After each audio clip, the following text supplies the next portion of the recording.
Tonight, we finally feel listened to. Survivors of abuse at a residential school find out they should be allowed access to a compensation scheme. I want it out there public acknowledgement what Forne did to us women.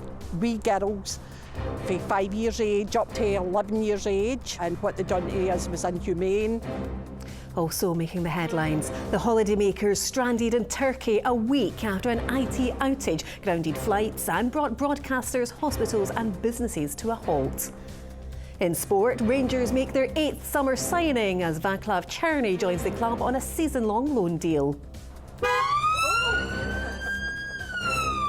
And hello, what have we got here then? I'm Kellyanne Woodland, this is the STV News at 6.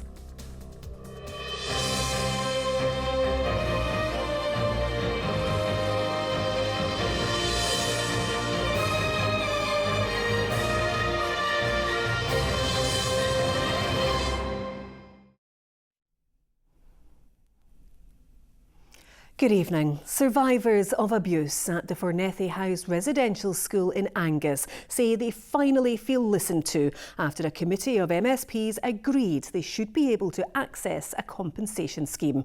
The Public Petitions Committee has written to the Deputy First Minister asking ministers to act immediately to ensure those affected are eligible. The Scottish Government has previously said the survivors do not meet the criteria for the redress scheme. Our political correspondent Ewan Petrie reports. The abuse that happened in this place was horrific.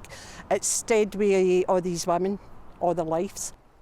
It's never left me. I'm now 67 years of age and here we are, we're still fighting it. Marion and Caroline are among more than 200 women to come forward with allegations of abuse at Forne House, dating back to the 1960s. They say they suffered mental and physical abuse during short-term stays at the residential school, which was run by Glasgow's local authority. I want it out there public acknowledgement what Forne did to us women. We girls, from 5 years age up to 11 years age for a period of 30 years, and what they done to us was inhumane. Ministers have previously said survivors do not meet the criteria of the Redress Scotland compensation scheme. But Holyrood's Public Petitions Committee wants them to think again. I think it's amazing. Finally we're being listened to, finally we're being believed. Somebody has faith in us, and it's just, I just don't know what to say. We've waited so long in this happening. It's about time. All the lassies deserve to be heard. They all need acknowledged. I thought it was just me. And then I second-guessed myself, thinking I'm imagining it. Contacted Marion, her and East Dawn, founded the group. And the amount of support, because we're a family. We're not just a group of women, we all support each other. MSPs on the committee were unanimous. Forne abuse survivors should be included. We spoke to Redress Scotland, who the government said in some ways couldn't do anything about it. They said, well, we could if the criteria were changed. And so that requires a change, yes, in the Legislative Act of 2021. But this is almost like the post office abuse scandal. There is a unanimity of opinion from all parties across the Parliament. It can be done, and these people who deserve justice can get that justice if we act. The Scottish Government says it is sorry for what survivors endured. But it repeated because children attended primarily for holidays or convalescence, they are excluded from the redress scheme. While the committee's verdict is welcome, this is far from the end of the road for campaigners. Ewan Petrie, STV News. It's been 1 week since a global IT outage grounded flights and brought broadcasters, hospitals and businesses to a halt. Organisations around the world are still recovering, with cancelled flights causing chaos for holidaymakers. STV News has been speaking with stranded families still trying to make their way home. Laura Piper reports. 1 week on from the biggest IT outage in history, and Ryan Guild and his family have only just returned home. They spent days battling to get a flight after being stranded in Turkey. For an extra week off work, unpaid. Then obviously we've got 2 older kids, so we had to arrange alternative childcare for our 16-year-old. The youngest one, she's 8, she was stressed out, not getting home to see her family and stuff. But it was just basically been a shambles there. The Spence family from Glasgow faced the same situation. Like the Guilds, they were on a package holiday with Dewey, also in Turkey. I mean, everybody thinks that this is like brilliant, 5 days extra holiday, but it's not, it's really stressful. My wee boy was actually in tears because he wanted to come home and see the rain. I just want to know why everybody else managed to get people home with maybe a 1-day delay or a few hours delay. Many families have told us they've had to spend their own money on emergency supplies. Others have suffered a loss of earnings. Yvonne is losing earnings every day we are here because she was supposed to be back at work on Tuesday. It's not actually a holiday anymore. It's more like a sentence. We asked Tui for an interview to answer the questions of those families impacted. Tui refused. They sent through a written statement apologising to passengers. They say the original IT issue was outside their control and want to reassure customers that if they are currently overseas, flights home will be provided. As to getting money back, though, that's still a little unclear. TUI told us that for cancelled flights, passengers will automatically receive a refund within 14 days. Those who've been stranded, though, have been told to keep their receipts and to put in a claim on their return, where they will be reimbursed within reason. We now know the outage was caused by a botched update from security firm CrowdStrike, affecting 8.5 million Windows devices. The insurance industry say they're bracing for losses that could run into the billions. And it could just be the beginning of the journey for families trying to recover their own losses too. Laura Piper, STV News. Let's take a look at other stories across Scotland now. And Scotland's Drug Policy Minister has welcomed as a milestone the submission of a licensing application for a drug checking facility in Glasgow.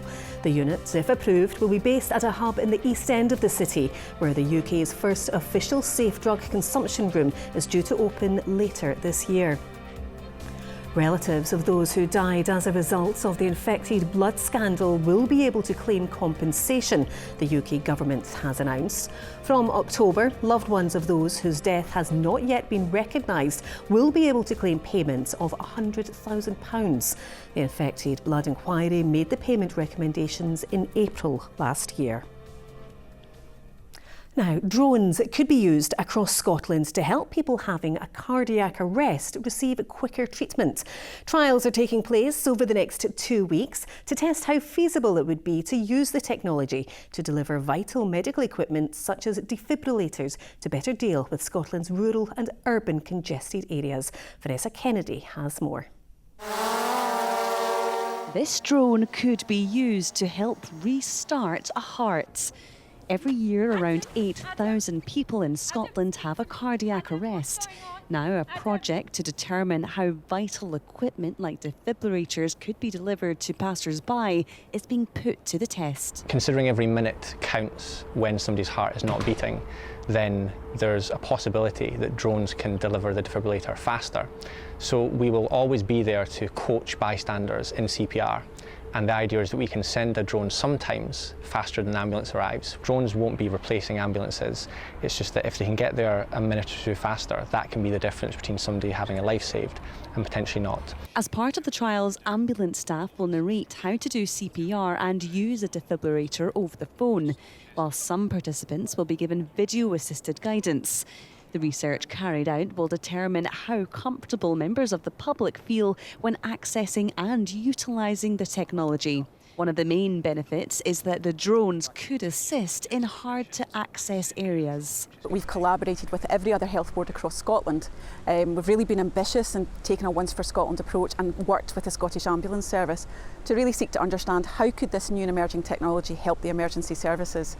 So definitely in more congested and urban areas, I'm sure it lends itself well to lots of use cases within urgent and emergency care too. Flight trials will take place for 2 weeks and then the data will be analysed to assess the feasibility of using drones. It's hoped that in the next 5 years they could become a regular part of ambulance assistance across Scotland. Vanessa Kennedy, STV News. Other news tonight, and women in Scotland are now setting up and running businesses at virtually the same rate as men. That's according to new research into entrepreneurs across the country. Although a survey of business owners and experts has suggested there's still more support needed. Lewis Mickey reports. Gemma Stewart founded her business Gutwealth in 2022, something more and more women are doing. I make Gutwealth liquid supplement. It's a supplement for people with digestive health issues, so it helps with bloating, inflammation and bowel regularity. I was completely new to this, so when I first started out I got some support from Digital Boost through Business Gateway.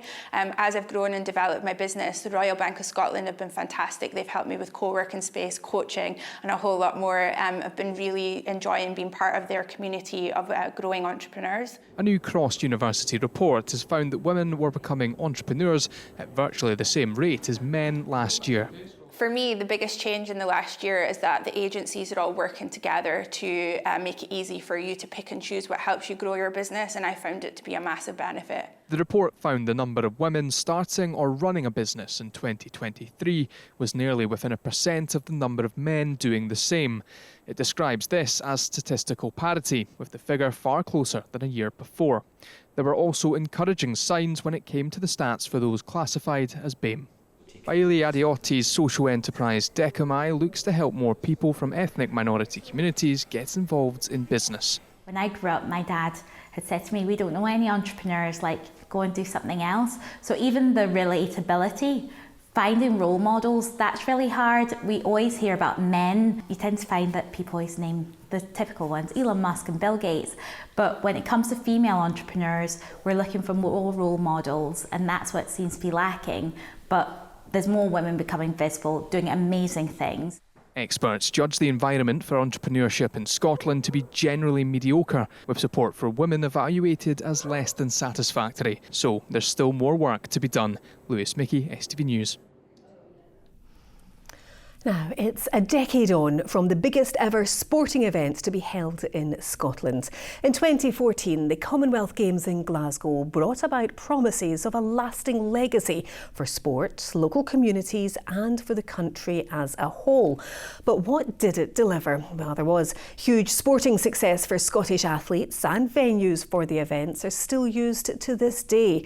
However, for others, it displaced them from their homes, saw their community ripped apart and never put back together again. Vanessa Taff has more. This is a legacy venue from the Games. 50,000 people take to the water here every year. It offers access to paddle sports and has produced a training ground for Team GB and other water sport champions.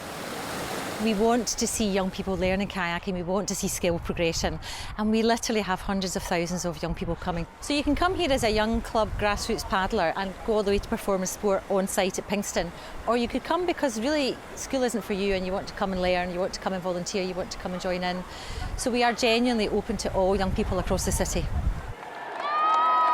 The Games produced 53 medals for Team Scotland. Saw more than 4,000 athletes from around the world competing in venues across the country. All in all, considered a sporting success, especially for this gold medal winner. It feels like it was just yesterday, but also a huge lifetime ago. A couple of things stood out for me. The first one was the noise of the crowd. When I was underwater for that last 50 metres, I could hear the crowd so clearly. And that's through water as well. So to hear any kind of noise underwater is very, very difficult. And that just spurred me on. That whole year leading into it, there was a lot of pressure and expectation on my shoulders, and whether I was going to achieve this dream of being defending my title. It meant the world to me. The emotions were powerful. The impact it had on me and others afterwards was powerful. In the East End, the community at the heart of it all, the legacy has taken a long time to come into focus. Who sees there's, you know what I mean, there's gyms being built, so there's more pluses than there is. Do you know what I mean? It made me get into sports and that. I ended up setting up a parkour club and that after seeing the Commonwealth torch and that pass through the school, so I think it was really good. There's no decent facilities in Glasgow for after the Commonwealth Games. It's disgusting, a disgrace. The problems of the world, and then when they get there, they don't give it. They don't bother their about it near the day. It's just not right. Now is very different for everything, because 10 years ago it's a normal life. Now it's very hard. The Athletes Village, it's now turned into sort of a mix of social housing and private housing. The kind of got a loop right at the back of it, this walkway and waterway. This is all a really nice space, all the public infrastructure of Dalmarnock Station. We're seeing that whole area redevelop. The Cunningar Loop area was landfill and it's now green space. It's taken 10 years to fully see the benefits of that. The Games cost £543 million to stage. The Scottish Government and Glasgow Council footed £425 million of that price tag. But with talk of Glasgow hosting again in 2026, after Australia said it was just too expensive, the city could see itself offering a pared-back version of events should it host again. Vanessa Taff, STV News. Well, staying with sporting matters, and here's Ram.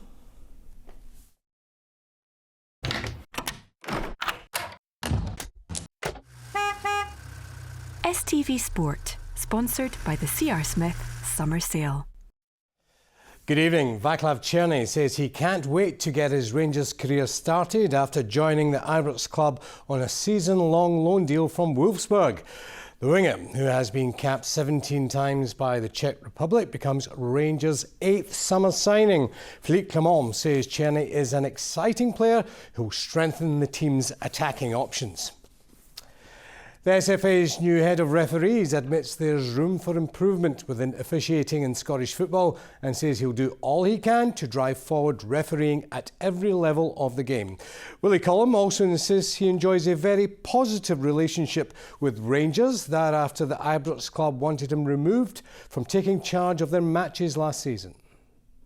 After 31 years as a referee, Willie Collum has swapped the pitch for the office. The SFA's new head of referees outlined changes to the interpretation of laws from this season. The two main ones, handballs for incidents like these will not be penalised.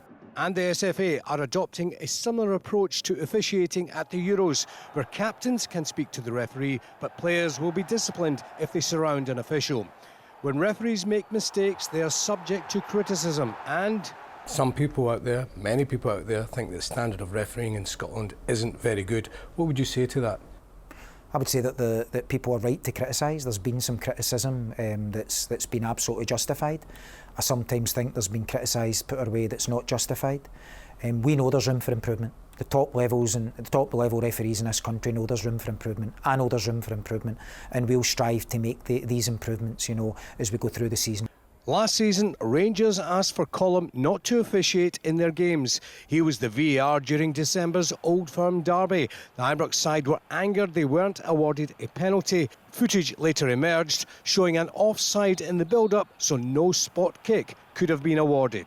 Whenever there's criticism of you on a personal level, it's very difficult. However, I understand the passion involved in football. I understand people say things and people make decisions, and that's football, and probably in some senses it's difficult to change that. But I want to work with every club, regardless anything in the past, any comments. How would you describe Rangers' relationship with you at the moment? Very positive. I don't have any qualms. I've had a very good discussions with the Rangers manager. As the head of referees, Collum is set to speak publicly about decisions as he stamps his mark on his new role. Derek McInnes says Kilmarnock will head to Belgium with confidence as they aim to win their Europa League second round qualifier. Killie drew 1-1 with Cercle Bruges in the first leg, with goal scorer David Watson insisting the players will take huge belief from last night's performance. Meanwhile, Stephen Robinson says his players did St Mirren proud after they drew 0-0 in the first leg of their Conference League qualifier. Here's Ronnie Charters. Never mind teenage kicks. It was this teenage header that kept Kilmarnock in the hunt for progression to the next round.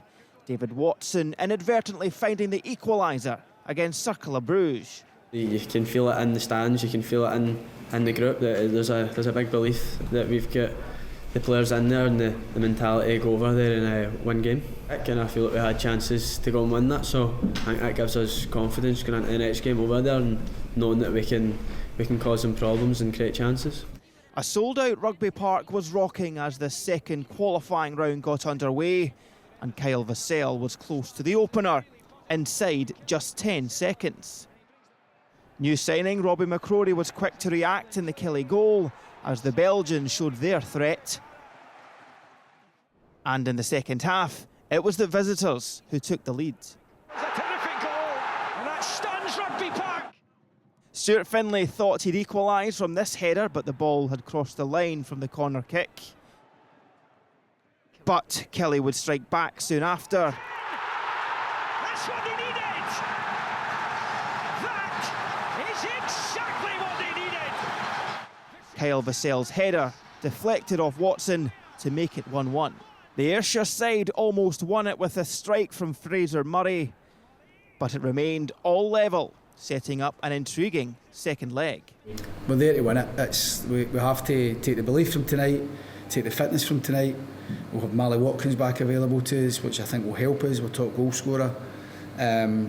So I believe it's a tie that's in the balance. Really looking forward to the game. I think it'll be something similar. We need to be mindful of their quality. But it's up to us to take the confidence from tonight and try and demonstrate that again next week. Elsewhere, St Mirren also have it all to play for in the Conference League qualifiers after a 0-0 draw with Valor in Iceland. The Buddies will take confidence from their performance with the second leg in Paisley next Thursday. Ronnie Charters, STV Sport. The president of the International Olympic Committee says he has full confidence in the French authorities after arson attacks on the train network delayed thousands of travellers heading to this evening's opening ceremony. The Eurostar also advised passengers not to travel after cancelling some services. To rugby, and Gregor Townsend says Scotland will face the toughest test of their tour of the Americas when they take on Uruguay in their final match tomorrow. Townsend has made 13 changes to the side that started against Chile last weekend. The Scots are aiming to round off their tour with 4 wins out of 4. They were the strongest team when we were coming into this tour because what they'd done in the World Cup, and also because of the games they were going to get prior to us. They played France 2 weeks ago and then Argentina at the weekend, so they were better prepared at playing test teams. Now they didn't perform that well at the weekend, we realise that, so that often makes it a little bit tougher for you. From the national rugby team to the cricket team, and Scotland have defeated Namibia by 138 runs in their latest World Cup League Two match. The Scots posted 301 from 6 from their 50 overs. Namibia were all out for 163. That, folks, is all your sport tonight. Have a great weekend. See you on Monday.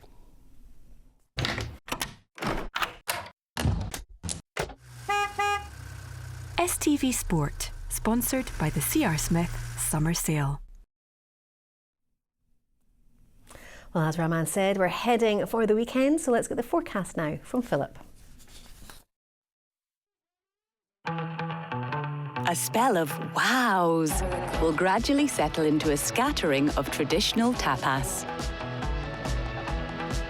TUI sponsors STV Weather.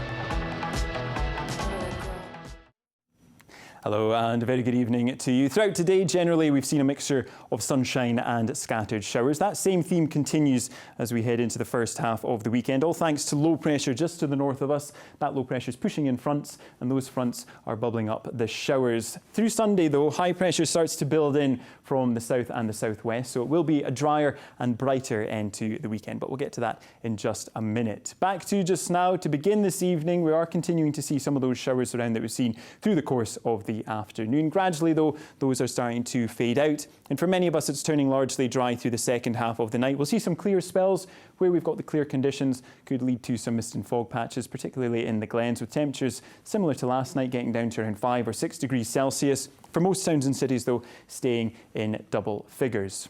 Then looking ahead to tomorrow, a similar start to today. Once the sun comes up and the heat builds, the cloud will develop, and then we'll see some showers bubbling up. They're what we call popcorn showers because they could bubble up anywhere. They could be quite heavy at times, possibly thundery. But between the showers, there will be plenty of sunshine, temperatures reaching highs of around 19 or 20 degrees Celsius. And then, like I said, come Sunday, high pressure is developing. So lots of blue skies and sunshine around. Another dry day, some hazier sunshine further west with highs of around 19. Bye-bye. TUI sponsors STV Weather.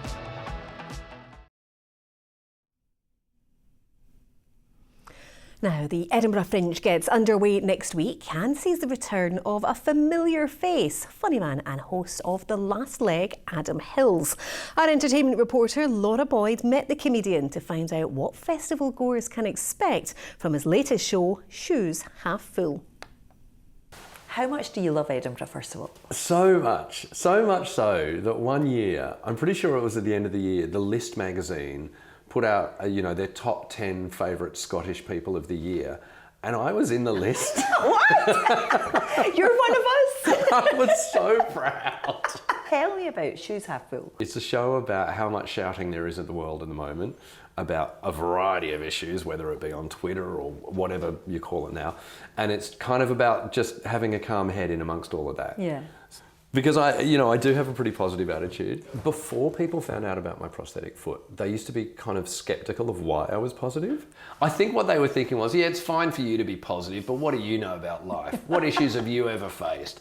And then when they found out I had a prosthetic foot, they were like, oh. The only thing that's really tricky for me in Edinburgh is that the cobblestones, 3 fringes, I've had a foot break in Edinburgh. Oh no. And the only thing I could think of was cobblestones, and I guess because they're like this all the time, and it's just doing that for 30 days straight, my foot snapped. Oh, that's awful. Have you ever thought of having the soul tire painted on it? Because I know you quite like to have a bit of decoration. That could be a good Edinburgh one. That's a great idea. It's going to have to be a permanent one too, though, right? Like if I get What's on Scotland exclusive, a soul tire on the prosthetic leg. It's not official until I do this. Yeah. Now it's happening. And you can see that interview in full on What's on Scotland tonight at 7 here on STV. And finally, you may remember the story we brought you on a little police-obsessed schoolboy who's been raising money for charity. 6-year-old Anthony Green from Fife has now completed his tour of each and every Scottish division, raising more than £2,000 for the Police Benevolent Fund. Well, today he met Chief Constable Jo Farrell. She rewarded the youngster for all his hard work fundraising and said he'd make a super police officer and would love him on her team. I've been following his route around the country on social media, and the response by people has just been fantastic, and he's a really special boy, special lad. I am incredibly proud. I don't think he could be put into words how proud I am of this little guy. Fantastic. Oh, fantastic indeed. Well done, Anthony. Well, that's all from us, from all of us here in the team. Enjoy your Friday night and have a great weekend. We'll see you then. Bye-bye.